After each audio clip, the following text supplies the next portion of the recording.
Hallelujah. सभी को जय मसीह की। मैं प्रभु जी का धन्यवाद करता हूं जो प्रभु ने आज का दिन मेरे और आपके जीवन में दिया है, हमें संभाल के रखा कि हम एक बार फिर प्रभु की हुजूरी में बैठे और प्रभु के नाम को सारा आदर सारी महिमा मिले।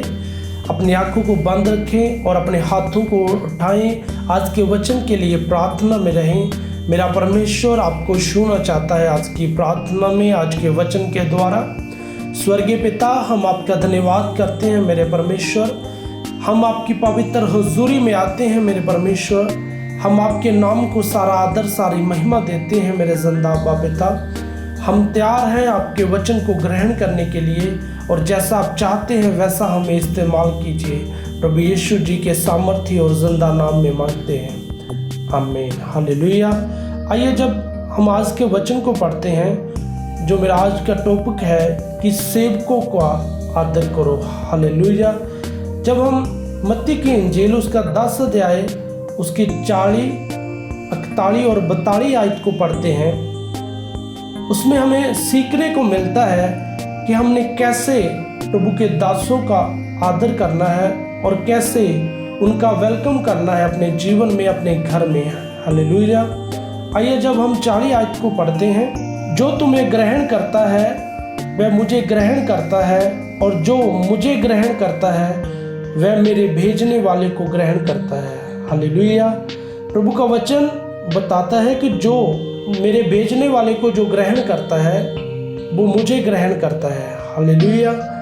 हम देखते हैं कि जब हम प्रभु के दास को ऑनर देते हैं, उनका वेलकम करते हैं अपने जीवन में, अपनी फैमिली में, अपने घर में, और जैसा प्रभु का वचन इस आयत में बताता है, आप उनको नहीं प्रभु बोल रहे हो, आप मुझको आदर दे रहे हो।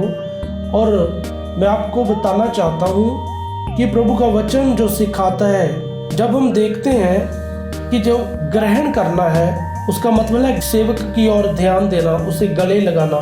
प्रभु के वचन में हम सीखते हैं कि जब सेवक को रिस्पेक्ट मिलेगी, ऐसा आदर मिलेगा, वैसा ही जब वो संदेश को सुनाएगा उस संदेश को भी आदर मिलेगा। हालेलुया। और यदि वह मसीह और परमेश्वर का प्रचार करेगा तो प्रचार ग्रहण किया जाएगा और वह भी ग्रहण किया जाएगा। यदि लोग मसीह या परमेश्वर के विषय में ना सुने तो वह उसकी भी नहीं सुनेंगे जिन सेवकों को उन्होंने भेजा है। कि यदि वो मसीह की बात को नहीं सुनते तो उस भेजने वाले की बात को भी नहीं वो सुनते। हालेलुया। जब हम 41 आयत को पढ़ते हैं, जो भविष्यवक्ता को भविष्यवक्ता जानकर ग्रहण करे वह भविष्यवक्ता का प्रतिफल पाएगा, और जो धर्मी जानकर धर्मी को ग्रहण करे वह धर्मी का प्रतिफल पाएगा। इसमें प्रभु का वचन हमें सिखाता है कि हमें, प्रभु कहते हैं कि झूठे नबियों से बचना चाहिए। और प्रभु का वचन सिखाता है कि यदि हम धर्मी को ऑनर देते हैं और जेकर पापी को ऑनर देते हैं, उसमें जब हम पापी को ऑनर देते हैं तो उसका हम प्रतिफल नहीं पाते। हालेलुया। यदि कोई मनुष्य ऐसे लोगों का आदर करता है, प्रभु का वचन हमें बताता है, अथवा उन्हें नमस्कार करता है, तो वह उनके बुरे कामों में वो साझी हो जाता है। हमें गलती से भी धर्म के जो शिक्षक है उनको इसलिए ग्रहण नहीं करना चाहिए कि हमें कुछ उनसे मिले, हमें उनसे कुछ प्राप्त हुए, हमें उनसे वो प्रतिफल मिले। मैं आपको बताना चाहता हूँ कि प्रभु का वचन हमें सिखाता है कि हमें गलती का लेखा देना होगा, क्योंकि हमें स्पष्ट बता दिया गया है उनके फलों से उन्हें पहचान लोगे। प्रभु का वचन हमें सिखाता है कि हमें कैसे उनको पहचानना है, कैसे उनकी पहचान करना है।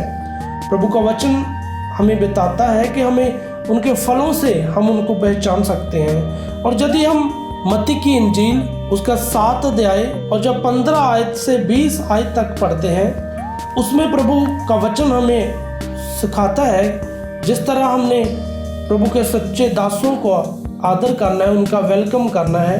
और एक साइड पर प्रभु हमें सिखाते हैं, 15 आयत को जब हम पढ़ते हैं, कि झूठे भविष्यवक्ताओं से सावधान रहो, जो भेड़ों के वेश में तुम्हारे पास आते हैं परंतु अंतर में वह फाड़ने वाले भेड़िए हैं। प्रभु का वचन हमें सिखाता है कि झूठे भविष्यवक्ताओं से सावधान रहो। इसका मतलब है कि हमें सावधान रहना चाहिए। प्रभु के सेवकों के न्यायी हमारे बीच में झूठे भविष्यवक्ता भी आएंगे और हमें प्रभु का वचन सिखाता है कि हमें उनसे बचना चाहिए। हालेलुया। और जब हम 16 आयत को पढ़ते हैं, उनके फलों से तुम उन्हें पहचान लोगे, क्योंकि लोग झाड़ियों से अंगूर या उटकटारों से अंजीर तोड़ते हैं। इसमें भी प्रभु का वचन हमें सिखाता है कि हम उनके फलों से उनको पहचान लेंगे कि ये प्रभु की ओर से है या शैतान की ओर से। हालेलुया। जब हम 17 आयत को पढ़ते हैं, इसी प्रकार हर एक अच्छा पेड़ अच्छा फल लाता है और निकम्मा पेड़ बुरा फल लाता है। प्रभु का वचन हमें सिखाता है जो अच्छा पेड़ है वो हमेशा अच्छा ही फल आपको देगा, और अच्छा पेड़ बुरा फल नहीं ला सकता और ना निकम्मा पेड़ अच्छा फल ला सकता है। जो निकम्मा पेड़ है उसमें अच्छा फल कभी हमें नहीं मिलता। जब हम 19 आयत को पढ़ते हैं, जो पेड़ अच्छा फल नहीं लाता वह काटा और आग में डाला जाता है। प्रभु का वचन हमें सिखाता है कि जो अच्छा फल नहीं लाता वो काटा जाता है और आग में उसे डाला जाता है। हालेलुया। और जब 20 आयत को पढ़ते हैं, इस प्रकार उनके फलों से तुम उन्हें पहचान लोगे। प्रभु का वचन हमें सिखाता है कि हम उनके फलों से उनको पहचान सकते हैं कि ये चुने हुए प्रभु के दास है या शैतान ने हमें फंसाने के लिए उनको भेजा है। हालेलुया। मैं आपको बताना चाहता हूँ, जो प्रभु का वचन हमें सिखाता है कि हमें सावधान भी रहना चाहिए। हालेलुया। जब हम मत्ती की इंजील 10 अध्याय और 42 आयत को पढ़ते हैं, और जो कोई इन छोटों में से एक को चेला जानकर केवल एक कटोरा ठंडा पानी पिलाए, मैं तुमसे सच कहता हूँ वह किसी रीति से अपना प्रतिफल ना खोएगा। प्रभु का वचन हमें सिखाता है कि यदि हम जो पानी पिलाने का जो प्रभु ने बताया है इस आयत में, एक ठंडा पानी का गिलास हम जब देते हैं प्रभु के दास को, हम बुलाई करते हैं उसके साथ। हालेलुया। ये एक छोटा सा कार्य है। यदि हम सही ढंग से सही उद्देश्य से ये काम करेंगे तो प्रभु बता रहे हैं तो आप प्रतिफल को पाएंगे। हालेलुया।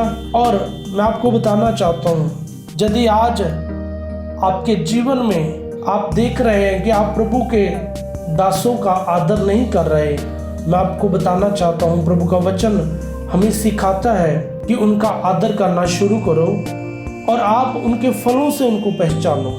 हालेलुया।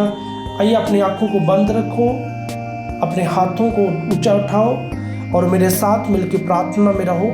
स्वर्गीय पिता प्रभु यीशु, हम आपका धन्यवाद करते हैं और हम आपके नाम को धन्य कहते हैं मेरे परमेश्वर। हमने आपके वचन को पढ़ा है और आपके वचन को सुना है मेरे परमेश्वर, और आप जो हमें सिखाते हो कि कैसे आपके भेजने वाले को हमने प्रभु कबूल करना है मेरे परमेश्वर। हम आपके दासों को प्रभु कबूल करें अपनी लाइफ में, अपने घर में मेरे परमेश्वर, और हम उनको ऑनर दें मेरे परमेश्वर जैसा आपका वचन सिखाता है। और प्रभु हमें इस परख को भी करने की प्रभु समझ दीजिए, क्योंकि आपका वचन सिखाता है यदि आप किसी बुरे का साथ देते हो तो आप उसके बुराई में उसके साझी हो जाते हो मेरे परमेश्वर।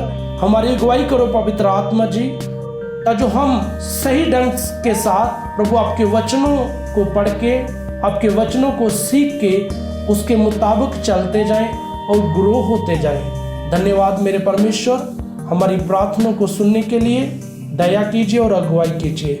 प्रभु यीशु जी के सामर्थ्य और जिंदा नाम से मांगते हैं, आमीन। प्रभु आपको सभी को बहुत सारी बरकत दे और आप हर प्रतिदिन प्रभु के नाम में आगे बढ़ते जाएं और ग्रो होते जाएं। सभी को जय मसीह की।